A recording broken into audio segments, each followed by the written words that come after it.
রাতের অন্ধকারে মাছের পুকুর পাহারাদারের ঘরে বিধ্বংসী অগ্নিকাণ্ড ঘটনা উদয়পুর পশ্চিম খিলপাড়ার অন্তর্গত ৩ নং ওয়ার্ডে। জানা যায়, পুকুরের মালিক সুকান্ত দাসের পুকুর পাড়ে নিরাপত্তা রক্ষীর জন্য তৈরি করা ছিল একটি ঘর। সেই ঘরে কে বা কাহারা অথবা কিভাবে মঙ্গলবার রাতে বিধ্বংসী অগ্নিকাণ্ড সংঘটিত হয় তা বুঝতে পারছে না পশ্চিম খিলপাড়া আদিপাড়া এলাকার লোকজন। এই বিধ্বংসী অগ্নিকাণ্ড দেখতে পেয়ে গ্রামবাসীরা খবর দেয় উদয়পুর দমকল দপ্তরে। দমকলের কর্মীরা অগ্নিকাণ্ডের খবর পাওয়ার কয়েক মুহূর্তের মধ্যে রওনা দেয় খিলপাড়ার উদ্দেশ্যে এবং ঘটনাস্থলে পৌঁছে আগুন নিয়ন্ত্রণে আনার জন্য জল কামান শুরু করে। দীর্ঘক্ষণের চেষ্টায় আগুন নিয়ন্ত্রণে আসলেও সন্দেহ এখনও তৈরি হচ্ছে কেন এবং কিভাবে এই আগুন সংঘটিত হয়েছে মাছের পুকুর পাহারাদারের ঘরে।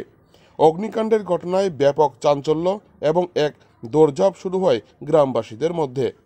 উদয়পুর খিলপাড়া থেকে নিজস্ব প্রতিনিধি রিপোর্ট, টিভি 100 বাংলা। আমাদের পশ্চিম খিলপাড়া পঞ্চায়েতের অন্তর্গত ৩ নং ওয়ার্ডে আমাদের এই পুকুর পাড়ের যে সিকিউরিটি রুম থাকে, এই সিকিউরিটি রুমের ঘরটাতে আগুন লাগেছে। এটা কীভাবে লাগেছে আমরা কেউ বলতে পারবো না। এখানে ইলেকট্রিক শর্ট নাকি কেউ দুষ্কৃতি লাগিয়ে দিয়েছে। সেখানে আমাদের এলাকাবাসী এবং ফায়ার সার্ভিস কর্মীদের সহযোগিতা আমরা আগুনটা নিয়ন্ত্রণে আনতে। কার সিকিউরিটি, কার পুকুর দেখাশোনার জন্য এই ঘর? এটা আমাদের অমূল্য দাসের বাড়ি, সুকান্ত দাসের পুকুর। ওনার কে থাকতো এদিকে? এখানে একজন তো তারা কাকে ভাড়া দিয়ে রেখেছে ঠিক আমাদের জানা নেই। একটা ভাড়াটিয়া ছিল, আজকে নাকি উনি এই ঘর থেকে ভাড়াটিয়া শেষ করে চলে গেছেন।